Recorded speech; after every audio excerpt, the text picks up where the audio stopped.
जो सत्य है या फिर जो ब्रह्म है या फिर जो महाशून्य है या फिर जो निराकार परमात्मा है जो कण कण में है, वो इतने ज़्यादा सरल हैं कि उन्हें प्राप्त करने के लिए बुद्धि की जरूरत पड़ती ही नहीं है। इतने सरल हैं जो कण कण में वाले परमात्मा हैं वो।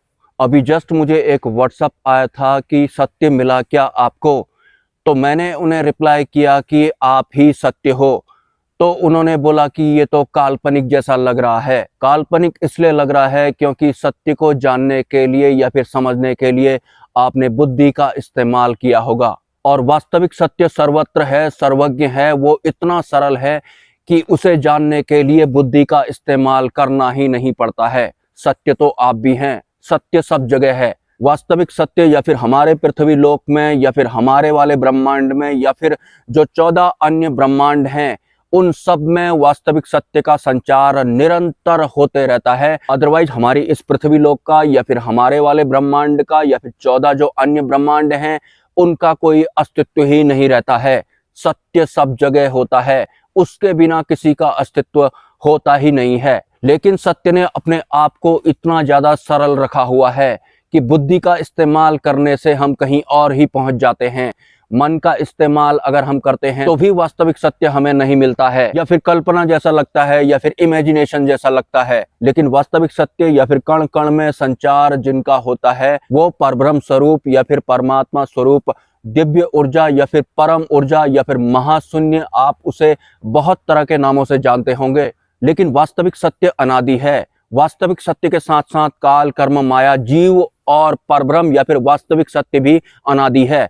मतलब जब ये सब नहीं था ये तब भी था, जब ये सब नहीं रहेगा ये तब भी रहेंगे। और वास्तविक सत्य हमारे वाले ब्रह्मांड में भी है, और हमारे वाले ब्रह्मांड में हमारी वाली पृथ्वी है, और जो 14 अन्य ब्रह्मांड हैं, सिंपली उन ब्रह्मांडों में भी एक पृथ्वी जरूर मौजूद है। और बाकी के 13 ब्रह्मांडों में जो पृथ्वियां हैं, वहां भी ये सब होता है जो कि हमारी वाली पृथ्वी में होता है। लेकिन जिस भी पृथ्वी में जो भी होता हो, वो सिर्फ और सिर्फ वास्तविक सत्य की वजह से ही हो पाता है। बहुत से लोगों के जहन में सवाल आते हैं कि जो ये पृथ्वी है या फिर जो भी ये प्रकृति है, क्या इसे ईश्वर ने बनाया है या फिर भगवान ने बनाया है? भगवान ने या फिर ईश्वर ने ये पृथ्वी या फिर ये 14 ब्रह्मांड बनाए नहीं हैं। ये सब भगवान का ही विस्तार है, ये सब ईश्वर ही हैं। भगवान इन सब में जी रहे हैं। भगवान पृथ्वी के रूप में या फिर हम तुम के रूप में जी रहे हैं, या फिर अनंत जो 14 ब्रह्मांड हैं उन सब के रूप में भगवान जी रहे हैं। भगवान ने ये सब बनाया नहीं है, ये सब खुद भगवान ही हैं। ऐसा नहीं है कि भगवान या फिर परमात्मा कहीं और हैं और उन्होंने उसके बाद ये सब बनाया है। ये सब भगवान ही हैं। अगर ये सब भगवान या फिर ईश्वर या फिर परमात्मा नहीं होते तो इन सब का अस्तित्व ही नहीं होता। लेकिन जो वास्तविक ईश्वर हैं वो ट्रांसपेरेंट हैं, वो ना सूक्ष्म हैं ना वो स्थूल हैं, वो बीच वाले हैं। लेकिन वो सब जगह हैं, कण कण में हैं। वो जरा भी मुश्किल नहीं है कि उन्हें जानने के लिए या फिर उन्हें प्राप्त करने के लिए हमें बुद्धि का इस्तेमाल करना पड़ेगा। और हाँ, अगर आप ध्यान करते हैं और आपको अंधकार दिखाई पड़ता है या फिर आपको प्रकाश दिखाई पड़ता है, तो सिर्फ बहुत ज्यादा और ना बर्दाश्त होने वाला चमकीला प्रकाश अगर आपको दिखाई देता है, जिस दिव्य प्रकाश को आप ठीक से देख नहीं पा रहे हैं, उसका स्वरूप कुछ ऐसा होता है। वहां पर ही आपको अटक नहीं जाना है। उस प्रकाश के पार ही परम सत्ता की शुरुआत होती है, मतलब वास्तविक कण कण वाली सत्ता की शुरुआत होती है। और अभी आप साधनारत होंगे, में भी आप ध्यान करते होंगे, कभी आपको अंधकार दिखाई पड़ता होगा, कभी आपको प्रकाश दिखाई पड़ता होगा। लेकिन जब आपका ध्यान पक जाएगा, जब आपको अंधकार के बाद प्रकाश दिखाई पड़ेगा, तो इस अंधकार और प्रकाश के पार ही सूक्ष्म जगत की वास्तविक व्यवस्था या फिर वास्तविक सत्य की शुरुआत होती है। उस अनुभव में या फिर उस अनुभूति में आपको ये पता लगता है कि जो ये अंधकार है या फिर जो ये प्रकाश है, इसका स्रोत क्या है। इसका स्रोत भी आपको वहां मिलता है। उस आखिरी ना बर्दाश्त होने वाले प्रकाश के पार ही वास्तविक सत्य की सत्ता की शुरुआत होती है। और यकीन नहीं करेंगे आप, वास्तविक सत्ता में ये प्रकाश और ये अंधकार भी नहीं होते हैं, लेकिन इनका स्रोत आपको जरूर पता लग जाता है। वास्तविक सत्य अभी बहुत आगे है, ये अंधकार और प्रकाश भी पीछे रह जाते हैं। द्वंद्व वाली जितनी भी व्यवस्थाएं हैं वो सब पीछे रह जाती हैं। अगर आप एक साधक हैं तो आपको समझ जाना है कि अभी आप कहाँ हैं। अंधकार और प्रकाश के भी पार परमात्मा या फिर वास्तविक सत्य होते हैं। वैसे तो वह कण कण में है, लेकिन जहां अनुभूति की बात आती है तो अनुभूतियां कुछ ऐसी ही होती हैं। प्रकाश और अंधकार भी पीछे छूट जाते हैं। ये जो मैं आपको बता रहा हूँ, ऊपर आसमान में एक दिव्य अखबार मुझे दिखाई पड़ रहा है।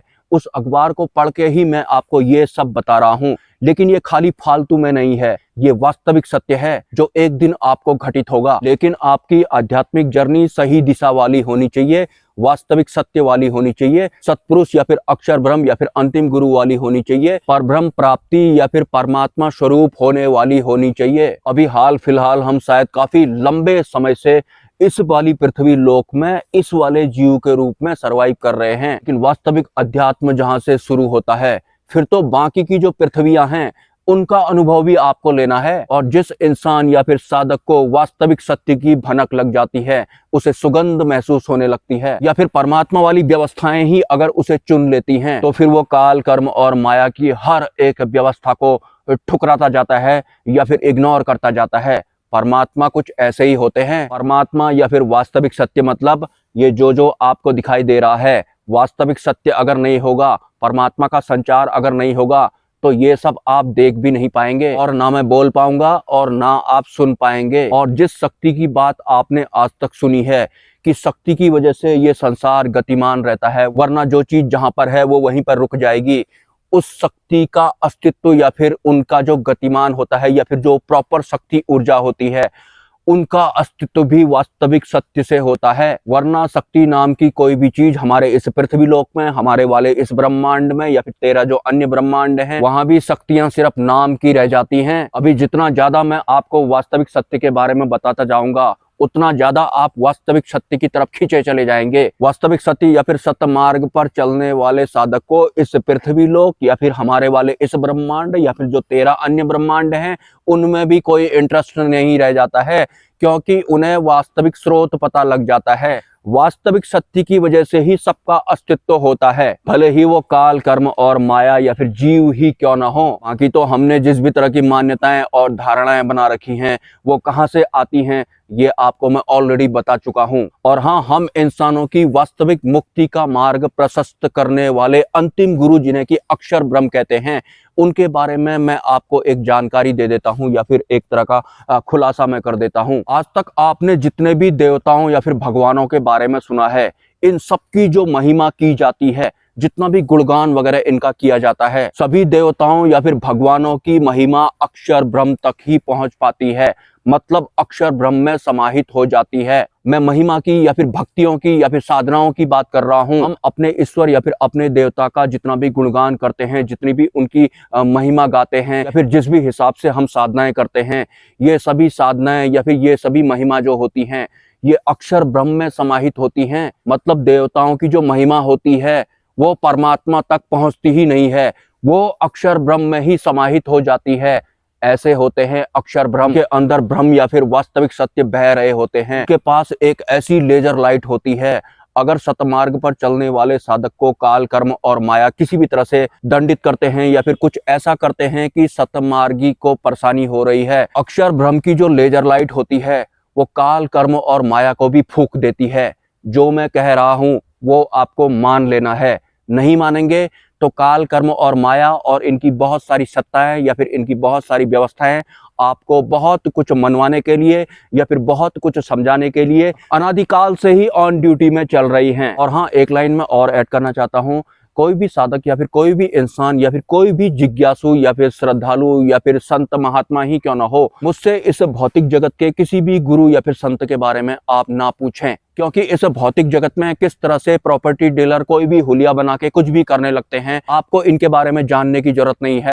आपको अपने ऊपर काम करना है, क्योंकि जिन परब्रह्म की बात मैं कर रहा हूँ, जिस वास्तविक सत्य की बात मैं कर रहा हूँ, वो हर जगह हैं, वो आपके भीतर भी हैं, लेकिन अभी वो रनिंग में नहीं है या फिर वो ऑन ड्यूटी में नहीं है, क्योंकि काल कर्म और माया के आवरण ने उन्हें ढका हुआ है, या फिर हमारी इस संसार में ही दृढ़ आसक्ति बनी हुई है, तो फिर आपको एक वास्तविक गुरु की जरूरत है, जिन्हें कि सत्पुरुष या फिर अक्षर ब्रह्म या फिर अंतिम गुरु कहते हैं, जो कि जीवित ईश्वर या फिर प्रत्यक्ष भगवान कहलाते हैं। हम इंसानों के वो अंतिम गुरु होते हैं। उनके अंदर ब्रह्म बह रहे होते हैं, मतलब वो बिल्कुल हम तुम जैसे दिखाई पड़ते हैं, इंद्रियां उनकी हम तुम जैसी होती हैं, लेकिन वास्तव में उनके भीतर वास्तविक सत्य बह रहा होता है, मतलब एक्टिवेट अवस्था में होता है। तो ऐसे सत्पुरुष को या फिर ऐसे अक्षर ब्रह्म को या फिर ऐसे अंतिम गुरु को आपको अपना गुरु बनाना है या फिर मानना है, और आपको खुद सतमार्ग पर चलना भी है। खुद ही इंटरनली अगर आप सतमार्ग पर चलेंगे, वास्तविक सत्य की राह वाली बात मैं कर रहा हूं, तो आपको सतगुरु भी मिल जाएंगे, अक्षर ब्रह्म भी मिल जाएंगे,